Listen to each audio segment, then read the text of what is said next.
magandang linggo sa inyong lahat at sa mga walang sawang sumusubaybay ng aming programa.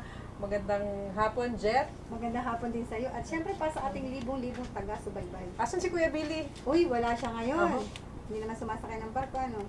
Pero bago yun, gusto ko muna magpa-thank you sa iyo. Maraming salamat. Ito po siya, no? Sa pa-birthday mo sa akin. Ay, oo. Diba? Happy birthday po ni Miss Jet. Hindi, nakalipas. Oo, yung gusto magbigay ng padala ng regalo. Oo, pwede pa. Sa Diba? PDB4. Talaga sinabi ang address na doon. Oo, doon yung pwede padala. Padala nyo lang. Ano po bang pag-usapan nating issue ngayong linggo? Yung pagsakay ni Kuya Billy sa barko. Sumakay ko ba talaga ng barko? Kunyari lang, pero ang ating pag-uusapan. Pero bagay, dati, Father Billy ngayon, Captain Billy. Oo, si Captain Billy. Pag-uusapan po natin mamaya sa ating talakayan ang tungkol sa seafaring industry. At makakasama po natin si Captain Jesser Cordova, ang presidente ng Deckman Sea Experts Training Center. At yung kanya pong executive director na si Efrem de la Serna, no? Para alamin po ang mga iba't ibang training na binibigyan nila sa ating mga seaman. At hindi lamang yan, Miss Maite, kasi bibili sila ng barko. Diba, sa Japan. Oo, malaki yun. At sasakay tayo doon, diba? Oo. Yun. Maganda yun, diba? Oo, magiging first training ship to, ship, no? Oo, ng mga kababayan natin. Pag-uusapan po natin lahat yan sa aming pagbabalik. Kami po ang inyong tulay. Your bridge to understanding, peace, and prosperity.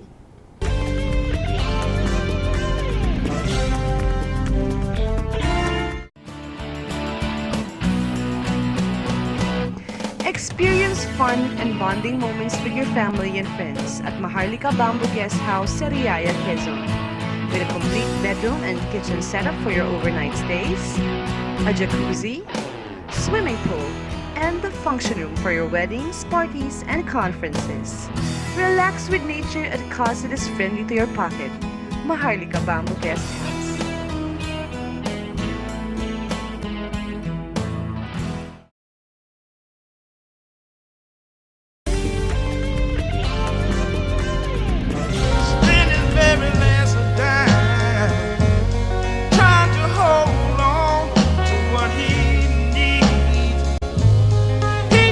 Ang buhay ng isang seaman ay hindi madali. Madaming dapat isaalang-alang at isakripisyo, tulad na lang ng malayo sa kanilang pamilya. Tinitiis nila ito sa paghahangad ng magandang buhay para sa kani-kanilang pamilya. Sa ngayon, marami nang nagsusulputang maritime training center sa ating bansa na makakatulong para sa ating mga kababayan na nagnanais maging seaman officer at makasampa sa barko. Inamin na ng Marina na mas marami ng opisyal ang ibang bansa, kasama na ang China, Russia, Indonesia, at ang mga lahing ito ang nagdo-dominate ng officership sa mga barko sa buong mundo. Pero ano na nga ba ang kalagayan ng seafaring industry sa ating bansa? At ano-ano ang maitutulong nito para maisalba at mas mapaunlad pa ang maritime industry sa Pilipinas? Napakarami po talaga ng dapat isakripisyo ng isang seaman. Unang-una ho sa lahat ay yung malayo ka sa minamahal mo sa buhay, sa iyong pamilya. Totoo yan. Lalo na sa ating mga Pilipino, kilala naman tayo na yung pagiging matiisin natin at wala talagang hindi tayo gawin para sa ating pamilya. So ngayon, Miss Maite, pakilala natin yung ating mga makakasama ngayon. Oo, kasama po natin ngayong hapon si Captain Jesser Cordova, presidente po ng Deckman Sea Experts Training Center at director ng NAMSRA. At kasama rin po natin si Efrem de la Serna Jr., ang Executive Director po ng Deckman Sea Experts Training Center. Magandang hapon po sa inyong lahat. Magandang hapon, Miss Mikey, Miss Jet. Magandang hapon sa inyo. Magandang hapon din sa inyo. Thank you, ma'am, for coming here. Una po sa lahat, no, una naming katanungan, sabi nila medyo, ano nga ho ba ang katayuan ng seafaring industry? Kasi daw po nauumusan na tayo pagdating sa officership ng barko po ng mga ibang bansa, kagaya po ng China. At madalas po, puro mga yung, hindi na mga officers, no, ordinary seaman na lang mga kinukuha nilang mga Pilipinong marino. Actually, totoo yan, Miss Mighty and Miss Jet. It has been a long time warning for us, Filipino seafarers. In the years of 1980s, Filipino are number one marine officers all over the world. Pero nung dumating yung 2003, naunahan po tayo ng mga Chino. So it's a great threat to the Philippines Nasa nakikita natin ngayon na nauunahan tayo ng ibang lahi. So yun ay 2003. 2003. Imagine we're still the major player, or we are the we are 43% among the total population of seafarers all over the world. Yet naunahan pa tayo ng Chinese for the officership. So it's quite a big question. It is really quite a big question. So that's for over a decade na, no? Kasi since 2003, so for 14 years, ang sinasabi nyo, mas marami na ngayong officers ng mga Chinese kaysa sa mga Pilipino. Yes, definitely. Definitely. Mas marami na talaga. One of the core reasons why nahuli tayo, it's because yung program natin, when it comes to maritime education, is medyo nahuli po tayo. The rule is there. There's only one standard when it comes to maritime education in the Philippines. That's called STCW. And the first word is standard. So dapat ang standard is unilateral. But here in the Philippines, we have, at some point of level, we neglect to follow some of the implementations. So kay Sir Efren, so ano ngayon po yung status na itong, sabi nyo kasi naungusan, pero ngayon ano na po ang status? Bali, yung sistema po kasi ng Pilipinas, ma'am, is they have to go up to the standards ng global. There's really big studies like the Fisher Report of 2013. Instead na kumukuha sila ng Pilipino, doon po yung, because the competencies of the Filipino is bumababa, kumukuha po sila ng ibang nationalities. Like for example, Myanmar is coming up, China is, they are now getting China, Myanmar. When I was for example, when I went to Thailand, tumataas na po yung seafarer nila, 80,000 na po. So, if we will not cope up sa global na kailangan talaga ng competency, mauunahan po talaga tayo ng neighboring countries in Asia. Kumbaga ho sa curriculum, di ba dapat standard yan? Opo. So bakit ho may nauunahan? At hindi ho ba, ang Pilipinas ho, for example, hindi ho ba standard yung training ng lahat ng mga marino? Written on sa batas talaga natin, ma'am, sa CHED. Oo. Nakaset talaga yan. Kaya lang, one of the key things is freedom of education. Meron kasi tayong mga levels, ma'am, in education. No, merong mga autonomous, so they can decide on how they deliver the education. One of the key things na nakikita natin, ma'am, is yung exam kasi ng isang school, standard yung sinasabihan eh. Ibig sabihin, yung isang exam ng isang school, dapat magkatulad sa isang school at saka isang school din. Magkakatulad po Opo. ba sila? Yes. Opo. Kaya lang, yung problema is the delivery. No? When I was in EMSA, EMSA stands for European Maritime Safety Agency. They checked previously the Philippines. Isa po yung nakikita natin dito is iba-iba po yung standard na nangyayari from different schools. So, EMSA was asking, how can you rectify this one? Pag sinabi mo talaga standards, kailangan talaga magkatulad talaga Yes. yung examination ng bawat school. Correct. Kung sa akin lang talaga, ma'am, sa opinion ko lang, sa freedom of education under sa CHED, the Republic Act of 1994, hindi talaga kayang i-exist talaga yan sa the mandates of STCW talaga. Yes. So in other words, yung examinations hindi siya standard. Per school, ma'am. First Oo, of all, first of all. and I would like to intervene. Actually, ma'am, kasi Philippines is a contracting government, meaning we signed to the convention under the IMO. So, we must follow the international standards. So, ang problema lang dito, dapat unilateral yung standard, pero yung standard ng JANB, standard ng PMMA, standard ng PMI is different. It should not happen. Dapat po pare-parehas yan. It should be on the same level. Yes, ma'am, please. Bakit ganun na hindi nagkakapare-pareho? Yun nga, sabi nga, sa Pilipinas man meron tayong batas na freedom of education. But for this course, there is only one standard, and that is STCW. Standard Meron of naman training. pong ginagawa ngayon, ma'am. They are trying to renew the 2018 curriculum, which is Who's they? Clarification, who's trying to renew the... CHED po. CHED, Kasi okay. based po sa... Ched and Marina, Opo. they're working Okay. together. Yung batas po kasi natin, Republic Act 10635 po. Marina, CHED shall hold the BS programs. No? Pero yung technical panel po ng maritime is yung Marina po. Yun po yung nagbibigay ng technical expertise regarding how to run the course. Yun po yung nangyayari. nagbabago na po yung sistema. Currently, nagbabago na po yung sistema. Sabi, one mentor of mine told me na yung marina now, it's now breathing. It has a pulse, but it's not yet breathing. Pero once, bata pa kasi yung marina, ma'am, it's growing.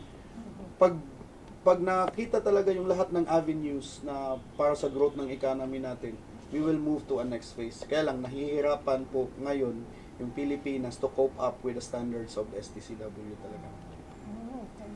Kasi so Yes. kung yung marina ang may expertise, di ba dapat mas sila yung nakatutok sa training?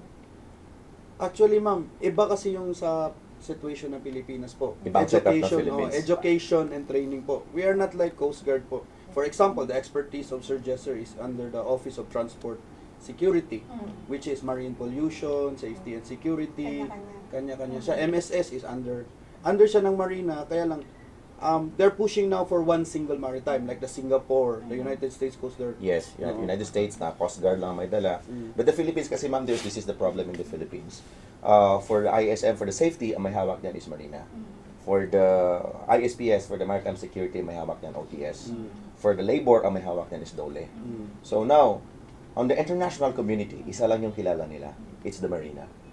So now the government now is trying to single it out Yes, yes. to Marina. Pag nangyari yan, ma'am, I believe and we believe that this thing will have a good impact so, of the change. okay, so you support that? Kasi We naniniwala support kayo that. na- We okay. support that.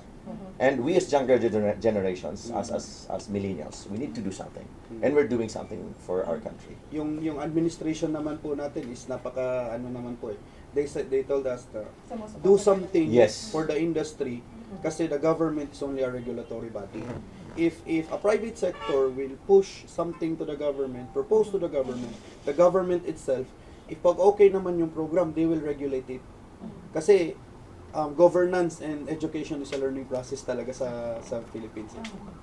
And I'll add one thing, ma'am, ha? Why nagiging ratings yung ating mga Filipino. Actually, our cadets have studied 3 years to become an officer. Okay. And after 3 years, mali po yung mindset ng mga parents, mali din po yung mindset ng mga cadets. Hindi po sila graduate. Need po nila ng 1-year shipboard training. Okay. Alright? So, 4th year talaga yan sila, ma'am. So, 4th year sila dapat, ang mga bata na nag-aral ng 3 taon and nag 1 year ng shipboard training, they must become an officer. They must not become as ratings. Ang nangyayari, ma'am, kulang sa mindset yung mga bata dahil wala tayong shipboard training sa Pilipinas. We don't have any training ship here. So, ang nangyayari, ganon. So, walang mindset, ibang mindset nila, so they become ratings, they don't want to get examination, so that's what actually happens. So, Ms. Maite, napaganda yung kanilang mga pinapahayag. At sa ating pagbabalik ay malalaman natin kung ano ba yung suporta o sinusuportahan nga ba ng gobyerno. Kung ano yung magiging suporta ng gobyerno dito sa ating pagbabalik.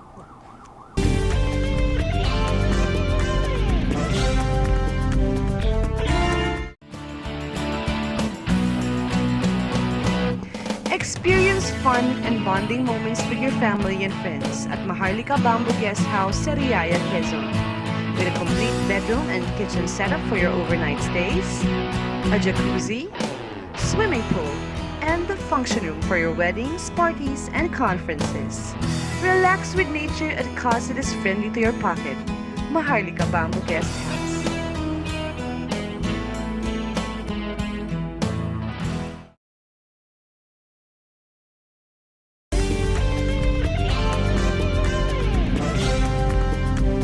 Nagbabalik po ang tulay. Ang sabi po nila ay nauunahan na tayo ng ibang bansa when it comes to officership.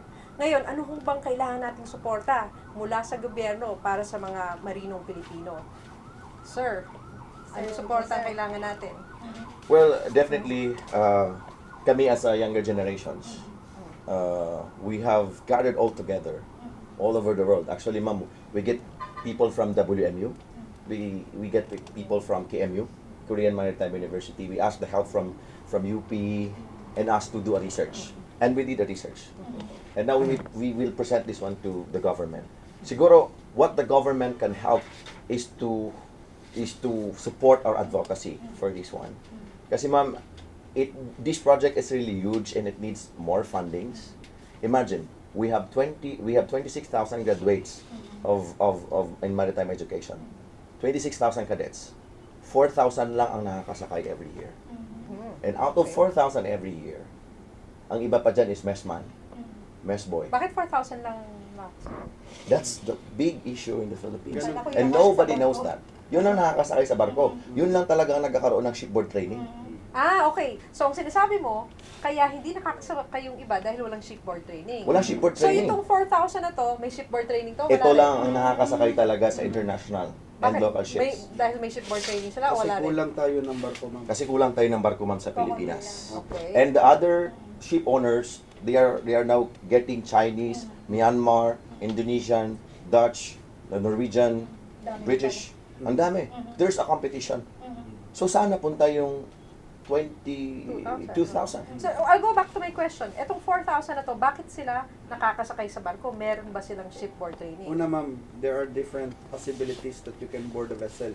Oo. One, we are products of that one. Yun yung tinatawag po na scholarship program. Yes.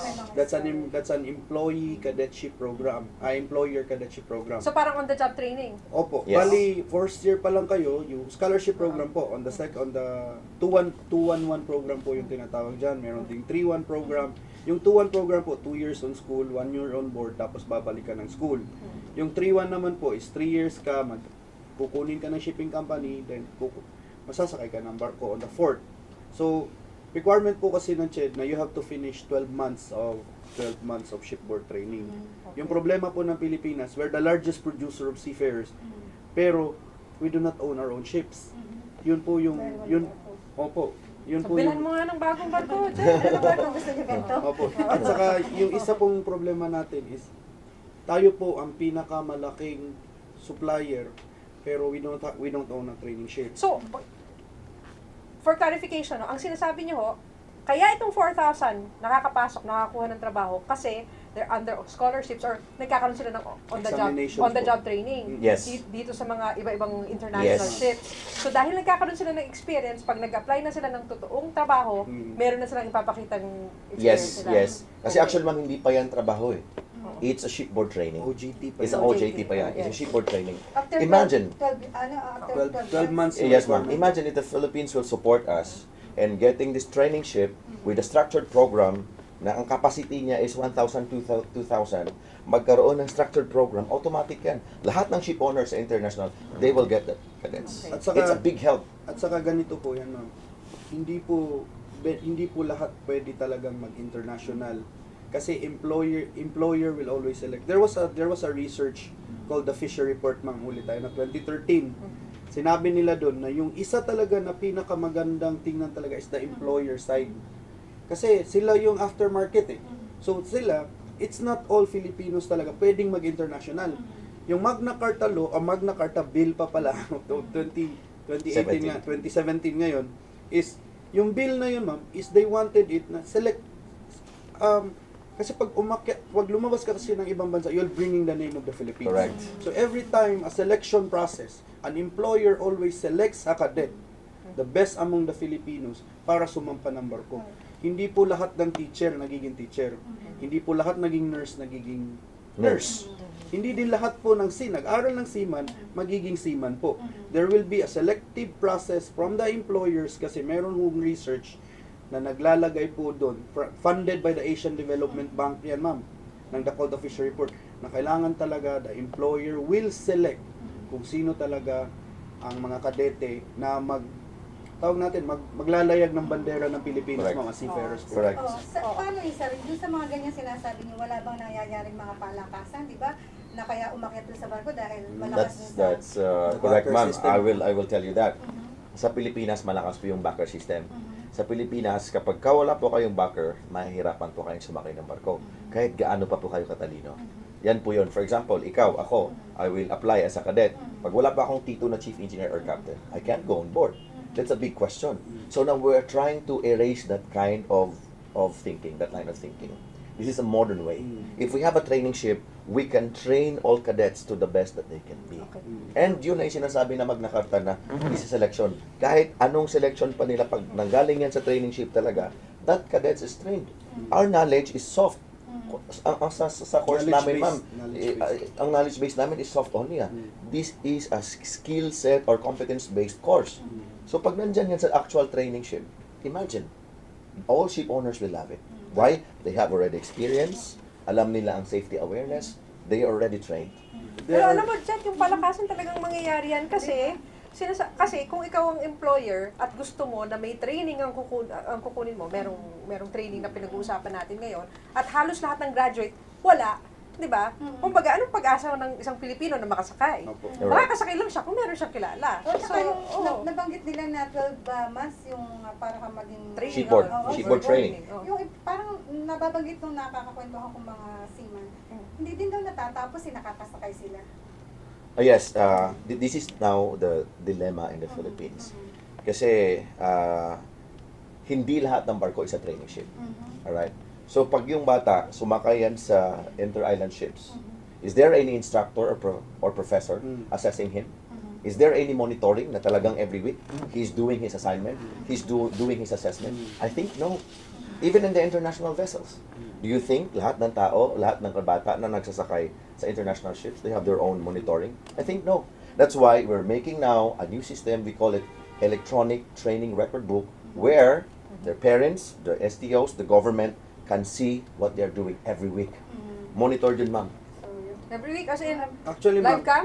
No, actually, ganito yung structure niya na. You will tell the system kasi structure. po, when I was in EMSA, no, nung nag-report yung EMSA, nandun ako sa isang school. An inspector told na, paano mo matatrack yung estudyante, yung growth ng estudyante, maa-assess sa kanila. Kasi meron tayong method, ma'am, na pinapadala dito. Pero, using the electronic training record book is uploadable eh. Technology will always rise for the betterment of education. Kasi sa amin lang talaga, ma'am, we wanted technology to be embedded in education. Example lang, meron siyang task. Palulutuin ka or gusto mong pagawin ng isang bagay. Yung gagawin niya is you ask one person, create a video doon, tapos i-upload mo doon as objective evidence. Kasi of OGT, ma'am, sa objective training, separated sila ng ano eh. Wala silang instructor, walang designated training officer. What they do is, the Philippines is flying for outcome-based education. Ibig sabihin, kahit wala kang instructor, if you can do by your own, ibig sabihin, you will eventually learn. So, yun po yung... So, nire-record nila yung mga activities nila, Yes, and ma'am. as proof, binivideo din nila. Yes, ma'am. Correct. Those are called objective evidence. Even So, pictures, ma'am. Even Yes, ma'am. pictures. Yun Kasi po ang yung pictures goal, may timestamp yun. If you will check it, you can see the date kung kailan kinuhanan yan. For So pag example, hindi siya naglagay nun, automatically, For he's not example, doing the job. If you look at Google, ma'am, ang daming numbers niyan. That's yung numbers na pag nag-download ka ng video, yung numbers na dyan, meron niyang timestamp kung kailan in-upload yan.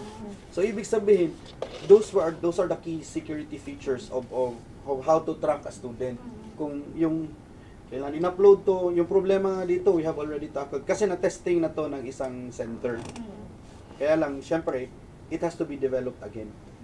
Pero, if this will run, ma'am, this is the first ever functioning electronic record book in the whole world. And Yes. we wanted it that the Philippines will be the one to first run it. Made by Filipino. Eventually, ma'am, there are foreigners already who are interested. Ayaw namin talaga ibigay yung structure because the Filipinos is the largest producer of seafarers, and we wanted the Filipinos to use this specific thing para makita naman ng ibang mundo, ma'am, na yung Pilipinas talaga are doing something to gain back na we are the largest producer of world-class seafarers. Yes, Sino ma'am. nag-formulate ng ganyang klaseng Ako, ma'am. program? Yes. Galing mo Yes. naman pala. Oo. With Pero my- sinabi nyo kasi konti lang yung barko. Ilan ba yung barko dito? Sa Pilipinas, ma'am. In Philippines, we have at least 4,000 big significant ships. Kasi ma'am, ganito, actually, this electronic training record book will change the mindset of the international community to the Philippines. Kasi ngayon may bumibili na sa amin eh. Actually, from mga ibang bansa, taga-ibang bansa. But I told Efren, do not sell it. Let's give it to the Philippines and then it's run by the Filipino people. Kayo muna makinabang. Ngayon, kanina, sinasabi niyo, may mga advocacies kami dito, kailangan natin magkaroon ng training ships, etc. Yes, No? yes. And basically, yung unang tanong was, ano ba yung kailangan nyo from the government? So Yes. apparently, ito yung mga things na hindi natin nakukuha sa gobyerno, pero kailangan natin. Yes. So sa ating pagbabalik, pag-usapan natin yung training ship, no?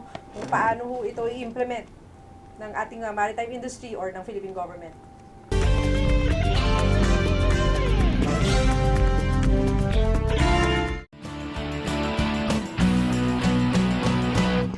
Experience fun and bonding moments with your family and friends at Maharlika Bamboo Guest House, Revilla, Quezon. With a complete bedroom and kitchen setup for your overnight stays, a jacuzzi, swimming pool, and the function room for your weddings, parties, and conferences. Relax with nature at a cost that is friendly to your pocket. Maharlika Bamboo Guest House.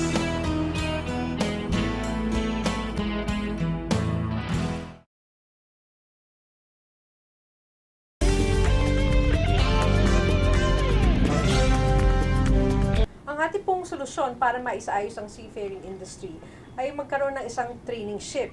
At yan rin po ang kailangan nating tulong mula sa ating gobyerno. So, Captain Jesser, ano ho yung training ship na to? How do you go about that? Well, actually, this training ship, ma'am, is a purely vision.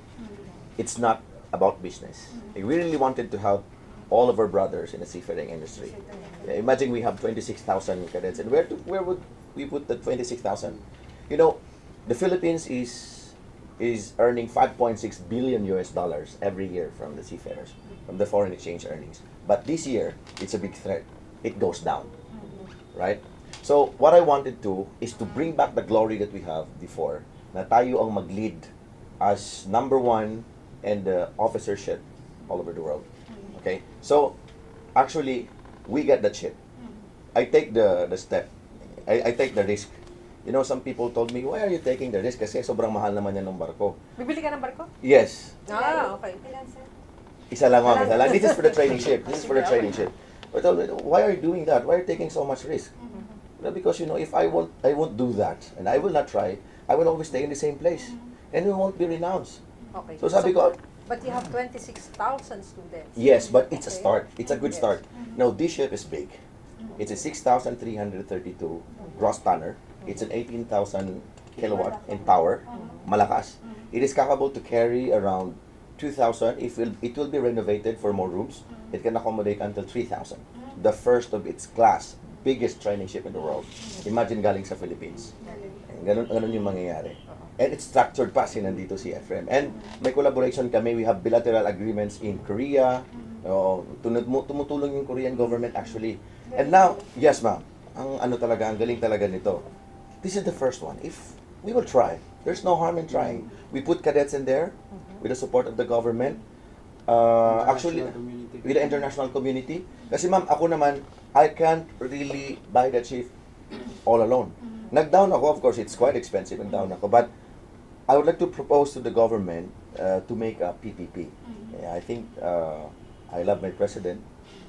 He loves the Idol private. yata yun, sir. I am an So, magkano yung MRRD. enrollment mo dun sa training ship? Actually, ma'am, hindi pa kami tumatanggap talaga for the enrollment because it's quite expensive. You know, it will run from 500 pesos to 700 pesos per day. Yun po yung consumable kasi pagkain, yung bunker, kasi tatakbo yan eh. So, Yung- tatakbo siya talaga, iikot siya sa dagat. It will really go. Saan siya pupunta? Iikot talaga sa dagat. You know, our first voyage will be Boracay and El Nido. Ah, okay. We will not go to Mindanao kasi delikado. Lalo kayo, sir. But on the 6 months, it will go to Korea, Korea Maritime Academy, and Mokpo Maritime Academy. So, habang nandun sila sa loob ng ship, umaandar ito, Training. natitrain mo na yung mga inyong Yes, engineers, natitrain this mo na yung mga... is first of its Oo. class na talagang dedicated as training ship. Nandun yung mga professors, may doctors, may nurse, andun lahat. So, ano pa yung ginagawa mo pag ikaw ay nagtitraining sa loob ng training ship? There is what you call a task sheet or tinatawag namin TRB. So what are these tasks? Training record book Uh-huh. po yan. Specified under the competencies ng standards of the international community po. Okay. Kasi we're running on an international scale eh. Yes. So ibig sabihin, Uh-huh. there is a specific Bible na ginagamit talaga ng seaman. So, kung ako yung estudyanteng on board, ano yung mga training na makukuha ko? Meron talaga listahan, ma'am. It's a very Ano yung mga yan? Ano yun? Magluluto? Hindi Maglilinis? ma'am. Meron talaga siya ma'am. For example, Oo. workshops like engineering, kailangan Okay. overhaul a pump. Actual talaga ma'am. Actual, okay. Yung problema po kasi ng Pilipinas ma'am is we are living in an archipelago. We have best centers in every Places. little place, no? Like for example, let's go for MAAP, University of Cebu, the MMA. Meron talagang mga magagandang school, no? Yung problema lang is, do we have the full capability or do we have equipment na kaya talaga ipakita na pagsampa ng bata, alam niya na yun yung itsura ng barko. Kami ma'am, when I was a cadet, hindi ko alam na ganun pala kalaki yung barko. Na parang bahay. Correct. Oo. Parang ganun. Okay. Mas malaki pa. Oo. And then ito yung ma'am eh. Mhm. The training ship is the biggest maritime laboratory. Mm. In school, this is the difference. Isa lang yung pump nila doon for 2,000 students. Paano nila ma-utilize yung isang pump? Mm. Here in the ship, they will operate it, they will see it, and 10 or 12 yung pump sa loob ng barko.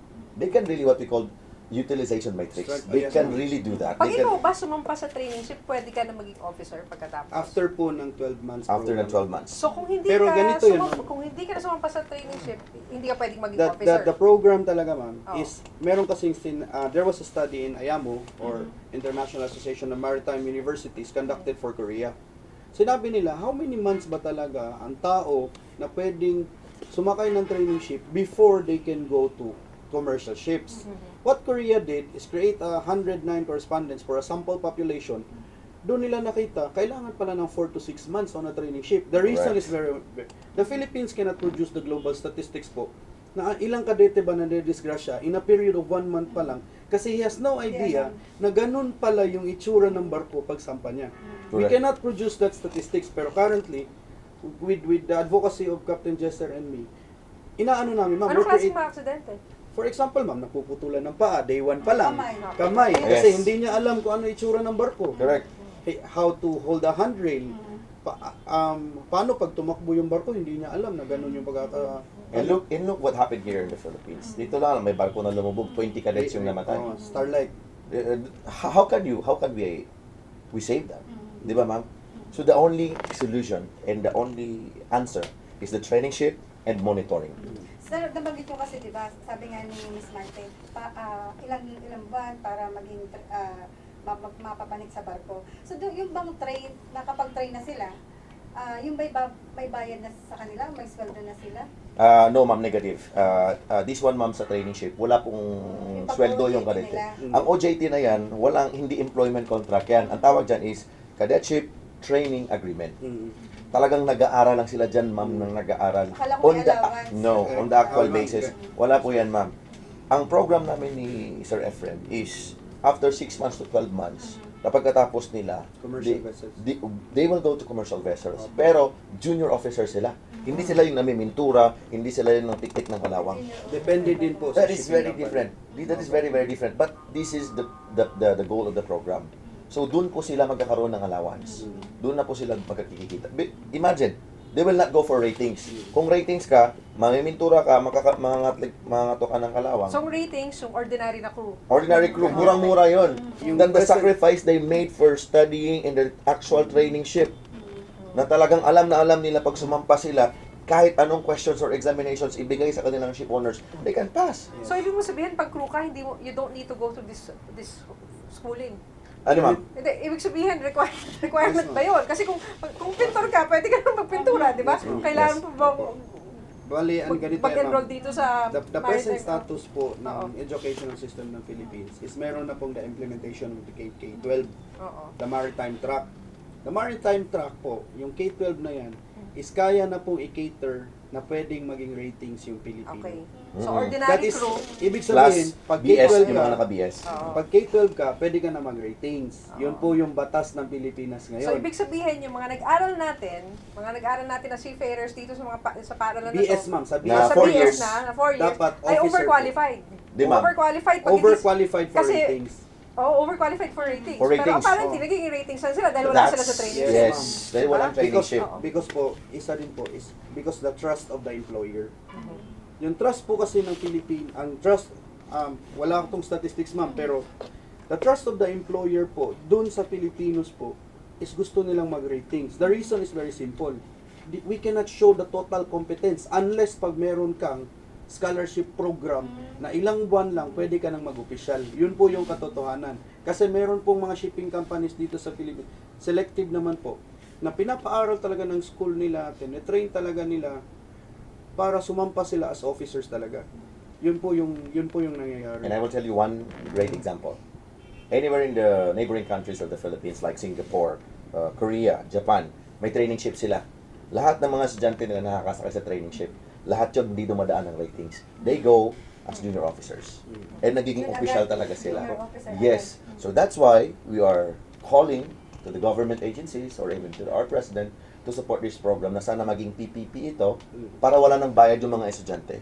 We can utilize the ship, we can move the ship, and it's for the economic growth. Total sustainability. Total talaga sustainability. kailangan. Kasi ma'am, everything will go back to our country. Pag nagkonti yung seafarers, pag naging ratings na lang tayo, babagsak ang ekonomiya. It's because lesser ang pumapasok na foreign exchange earnings. The goal sa lang Pilipinas. talaga, ma'am, of the training ship is quite simple. Una is to raise the standards of education for maritime the Philippines. Pangalawa po, meron kami ako ma'am, I'm into education kasi of people. Jesser is all about pollution prevention, safety of ships, security, kaya ginawa niyo yung NAMSA. Nag-merge lang kasi ma'am. Una ma'am, yung corporate social responsibility po namin is very simple. There will be a vessel na kahit saan pa sa buong Pilipinas po. In the Philippines wala pong vessel na paano pag there will be an oil pollution in Boracay which is generating 365,000 1,000 people every Every month. I-multiply na lang natin ng 10,000 yan, yung cost na how much income will be lost if the sands in Boracay will become black because of oil. Because there is no vessel that can go to Boracay immediately to capture, to contain To treat the the oil. oil. To contain talaga the oil. Yun po yung una. And how big is the impact for to the government? Pangalawa po, like Yolanda, there is Amazing Grace. Amazing Grace, which was currently being pinalabas po. It goes to the shoreline, it rescues people, tapos yung plano po talaga namin, there is an international community po na balak nila maglagay ng pollution prevention equipment dito because they wanted this ship to become the emergency response for oil pollution all over the Philippines. Within 18 to 24 hours, it can reach the whole areas of the Philippines just to contain that oil. Pangalawa, this will become the mothership. Bakit? There is an international community naman willing to fund that equipment para pag example may tragedy sa Yolanda or tragedy like anywhere else, Earthquake. it can go to that specific area, help the people there. Amazing Grace can come in, then it can stick to this one because this will be the mother vessel. The Maliit kasi yung maliit kasi Yes, yung Amazing Grace. Oh, napakalawak pala ng topic nito. And Yes. anyway, I think they will be our regular guests, no? Yes. Marami hong mga katanungan pa. Yes, Pero Captain Jesser, Yes, okay, ma'am. medyo medyo ng ating oras. So, Oo, ate mo natin, kailan bibili yung barko? ay, oo. Ano ma'am? Pwede pasakay. Sorry? Pwedeng makasakay doon sa barko. Yes ma'am, you are all welcome to ride on. Especially ang biyahe po namin is Boracay and El Nido at the moment. Boracay. Yun Doon po tayo yung mag-shoot ano. isang episode. Yes natin, ma'am. diba? Sa barko po tayo mag-shoot Oo, when it comes here. Okay. The voyage will start this July, so yun nga. We are really calling the government to help us in this project. I know that the government is a very good, they have fundings as well, and then the maritime industry as well is very open to this. So we are supporting our administration at this moment. We are the younger generations, so I really believe that the Edad mo. youth, that the Talagang youth. pinipilihan nila, young Yes, ma'am. generation. Halata ako We are the sa younger iyo, eh. seafarers, ma'am. So we are the hope of the nation. So we must do something. Sir, yung last message natin para sa ating mga televiewers. This is just one thing, no. I will really take this chance to address this to our government, our beloved government, especially to our beloved president, and also to our administration that we are 100% in our full power to support the maritime program, maritime safety, maritime security, and maritime education. And I hope that you have also felt and can see the significance of our vision. And I hope that you can share a noble vision for the maritime education. Sir Efren? Sir Efren. Po, one thing that we can show po is there are hundreds of studies regarding the Philippines. No? What the Philippines really need to do is focus on doing things. If the government can fund it, international community is willing to help the government. Yes. Just submit it to NEDA, National Economic and Development Agency po. Nandun po yung lahat ng ang dami po talagang international na community talaga gustong tumulong sa Philippines. They even conducted. Sana po makita nila yung project. They have seen the structure of the program, the concerns for MARPOL mobile systems, and emergency response And crisis vessel management. po. Kaya sa lahat po ng seaman, sana po sumama po kayo sa advokasya namin na baguhin, hindi naman po baguhin, i-continue po ang bagong sistema ng Marina po. Yun lang po.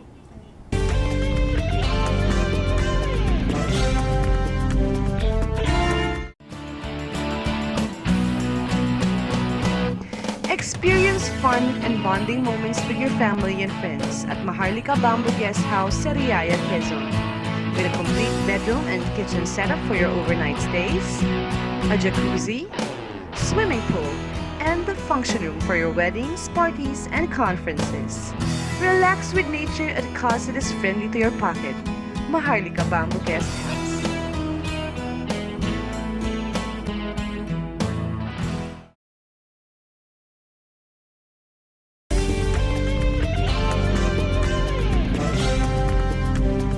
Lumaki siya sa pamilya ng mga politiko at mahigit isang dekada ding nagsilbi sa local government.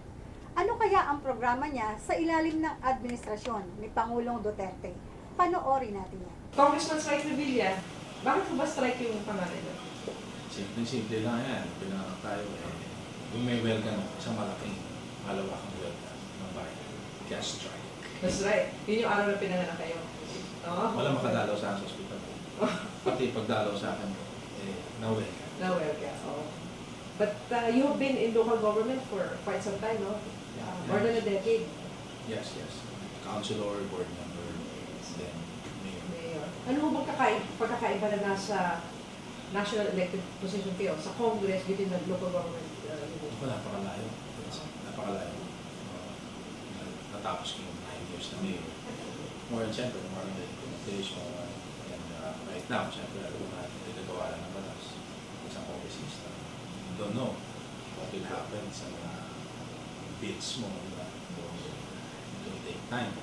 Siyempre, it will take some. It will take years. Diba? Para ma-approve. Siguro mas enjoy kayo nung mayor kayo kasi pag may proyekto, strike agad, no? Oo, madali. Madali can decide easily. With the Sanggunian and the Development Council, sa mga other councils na nakatulong ko sa mga malaki. Mas madali. Hindi ka doon dito ng dami proseso dinadaanan. And even the legislators na wala pondo para Yeah, but I understand aside from the legislative work, meron kayong mga advocacies na tinutuloy niyo pa, no? sports development. Yan yung isa sa nakikita ko sa na nagbibigay ng magandang daan para sa mga kabataan na parang maiwas ng mas malnourished. Stay healthy. And stay out of drugs. So itong DAD or the Tertiaries drugs, ito yung sinusuportan yung sa advocacy. Paano yung binuo to? At I understand ni-launch niyo na. Yes, na-launch namin yan for my birthday. I requested them na maaari ko sa Singapore. And then, nakita ko kasi na yung programa ng ating Pangulo, War Against Drugs ng ating Pangulo. Although, nagsaksi tayo, morally enforcement. Tingin ko, yung nagiging problema ngayon, yan yung mga surrenderies natin.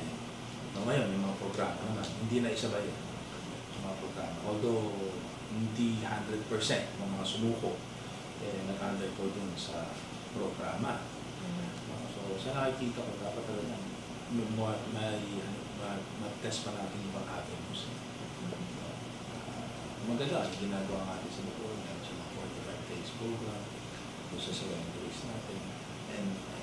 But still, tingin ko, marami pa rin dapat gawin. Kaya nga itong dahil, nakita ko through our health showbiz plans natin. Nakakatuwa dahil very supportive sila. And meron pa tayong susunod naman, volleyball and basketball and sports eh. Gusto kong na-promote yung sports sa mga kabataan. Ayaw mo ng drug addiction. Yung mga bata, naging addict din sa gadgets, no? So, importante mo yung sports program sinasabi niyo.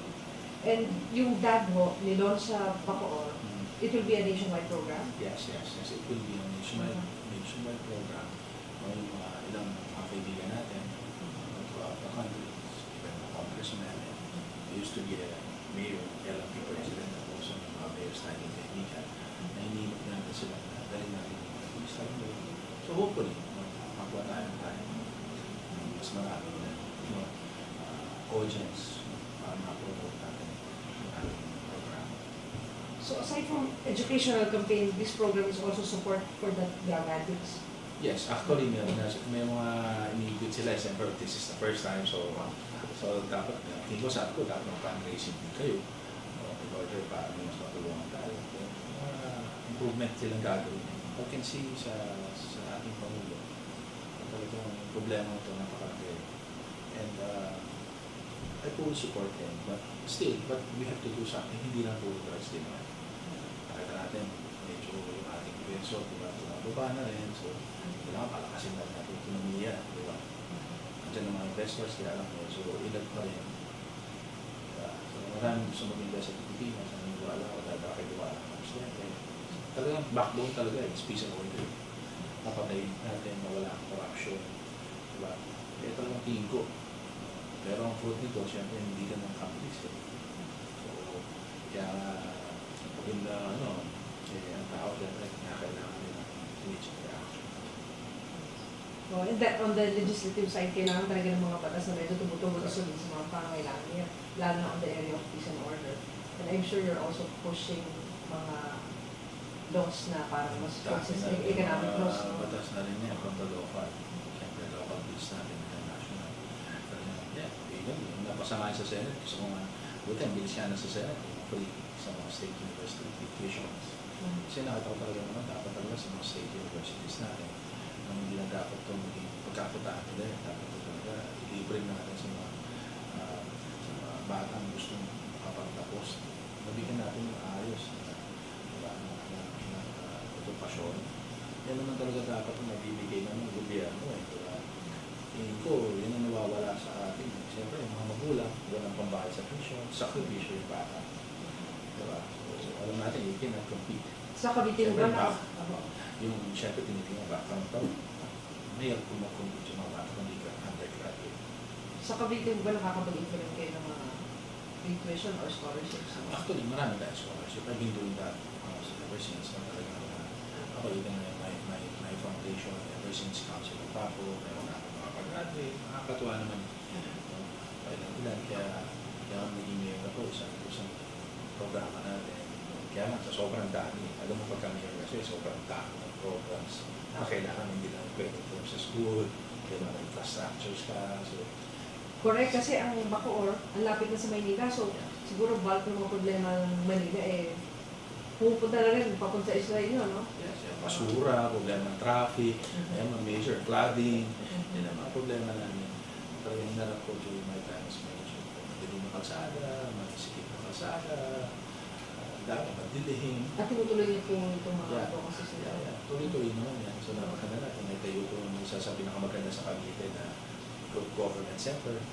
Tayo kasi ako ng isang government center. It took me 4 years, but I planned it during my first term ko, then the second term ko, dito kasi na-implement, halos natapos during a few months. My problem with the term ko is may natapos yung CPO. So yun yan, isang job ko. Yung traffic planning mo, more or less Yes, na? magkaroon din ako ng traffic plan. Ngayon, ongoing kasi because with the MMDA, with their expertise, nakapalo ng flood control plan.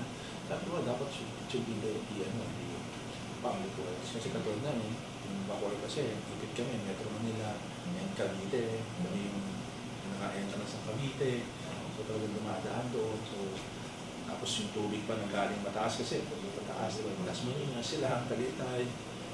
So, tubig nila, bababa rin dito sa Manila Bay. So, every kami. Kamusta mo yung flood control program? Actually, isa yan sa priority ko. During my time as mayor, talaga isa sa Diyos ko. Talagang experience ko talagang bumaha, talagang grabe yung baha. During my first term, buti nga bago matapos ako, medyo nag-improve natin lahat. Napalapag natin yung kalsada, napataas natin. And then, even yung mga ilog. Kaya still, maraming problema kasi hindi makaya ng local government lang. So ngayon nga, ang isa nga, makapasok ko yung resolution kung anong gawin dito, papaimbestigahan ko kung paano yung pwedeng gawin para national government kasi kung local lang aasahan, medyo hindi nila kaya. You're saying, kung nga, talagang dapat metro-wide yung cooperation kasi kagaya yung sinabi ng flooding. Di ba yung river, ang haba-haba yan, so hindi na Hindi pwede kaya isang billion. city ang gagawa. Billion. Dapat yung cooperation mo mula dito sa taas, no? Correct. Meron na yan, may starting at saka ka budget, billion. Sa Bacoor kasi parang i-stop nila yung tubig, i-impound nila sa Imus, which is another town after us. So, impound nila yung tubig doon, 10 hectares or 20 hectares na impound area, para hindi bumaba sa Bacoor. The problem is, ako, dapat ayusin nyo yung pababa. Kung may dadaanan ng tubig po sa amin, which is lagi nila yung impounding area, and then, dapat yung bababaan ng tubig, linisin, kasi doon kaya nababarada niya. Namaan ako na problema na isang taon na mga tao sa ilo. Yung problema ko, tinatanggal natin. Yung problema ngayon, lalo na ngayon. So, siyempre, big pronouncement ang problema. Hindi kayo pwedeng alisin dyan. Na walang lilipatan. Siyempre, ngayon, local government, kakawag sila. So, that's why I'm asking the NHA magkaroon ng more housing para at least mabigyan ng permanent nasa danger zone sila. Last word, message to our viewers. Sa lahat po alam ko na at this time, syempre, ang ating bayan ay talaga ng matindi ang laban. Marami po tayong pagdadaanan na nakikita po natin. At dapat po sana ay supportahan natin po ang Pangulo. Naniniwala po ako na maganda ang ating Pangulo. At malayo po ang ating bansa.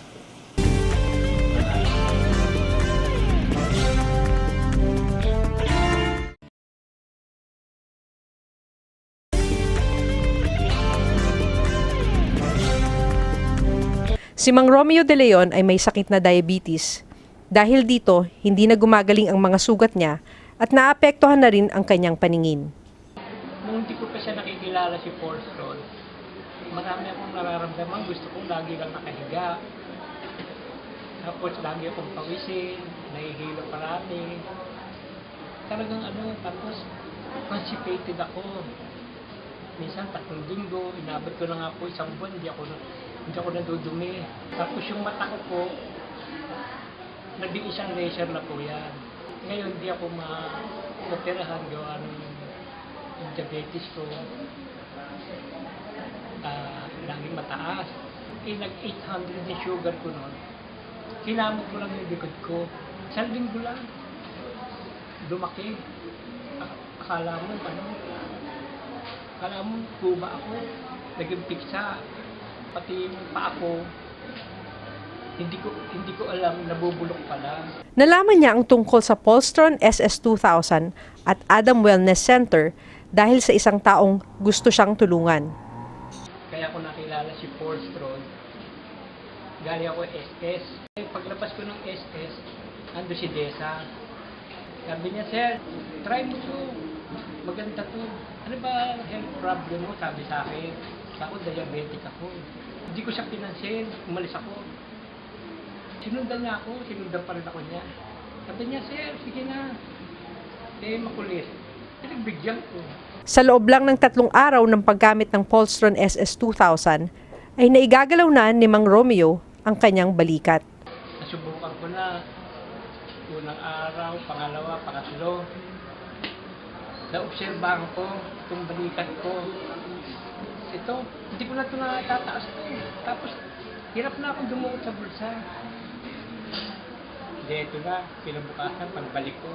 Sabi ko kay Desa, parang may effect yung ata yung Pulsetron sa akin. Bakit? Kasi, ito natataas ko na, tapos nawala na yung sakit. Wala na yung sakit. Di nagtuloy-tuloy na ako. Hanggang sa naka 5 months na ako ngayon. Inaraw-araw ko lang ang gamit.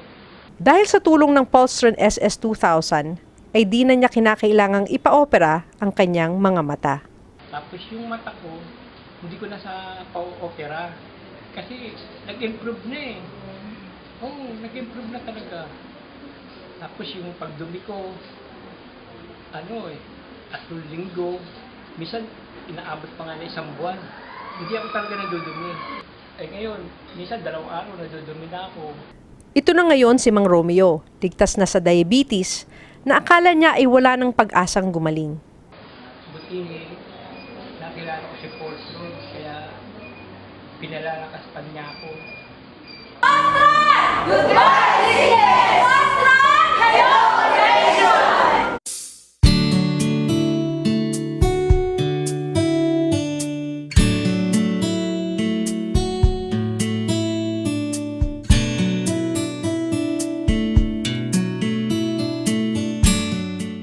Magandang adhikain ng Deckman Sea Experts Training Center na mag-produce ng competent Filipino seaman officers na makakasampa sa mga barko at makikipag-compete internationally. At dahil dito, hindi na mapag-iiwanan ang mga marinong Pilipino sa larangan ng maritime industry. Mighty Defensor po. Malaki ang may tutulong ng training ship ng Deckman Sea Expert Training Center para sa mga future mariners sa ating bansa na magtataas ng kalidad ng maritime industry sa Pilipinas. Sana ay maging daan ito upang makapasa na tayo sa EMSA evaluation sa mga susunod na taon. Jet Revilla po. At hanggang sa susunod na linggo ng panibagong mga issue na ating pag-uusapan, kami po ang inyong tulay. Your bridge to understanding, peace, and prosperity. Alaban siya. Lagi lang, mawawala. Hindi na Tapos ma'am, habang ganyan ko, ano namang sasabihin niya? Saan nga ba yun? Saan punta? Pag-uusapan po natin lahat yan sa... Ganda naman yan ba? Nagbabalik po ang tulay. At sabi nga nila, nauungasan na raw po ang nauungusan. Nagbabalik po ang tulay. Ang sabi po nila ay nauungasan na ba? Nauungasan. Sino ang umasan? Nauunahan. O yan, nauunahan na. Naunahan na lang. Oh, the word. Pinapahirapan ng scriptwriter. Ano po bang pag-usapan natin yung issue hangling ko? Yung pagsakay ni Kuya Billy sa barko. Sumakay ba talaga ng barko? Manyari. Pag-uusapan po natin mamaya sa ating talakayan. So we must do something. Okay. Thank you. So, muling Marami pong salamat. pagkakataon, Marami pong salamat. I'm wanting this for sure.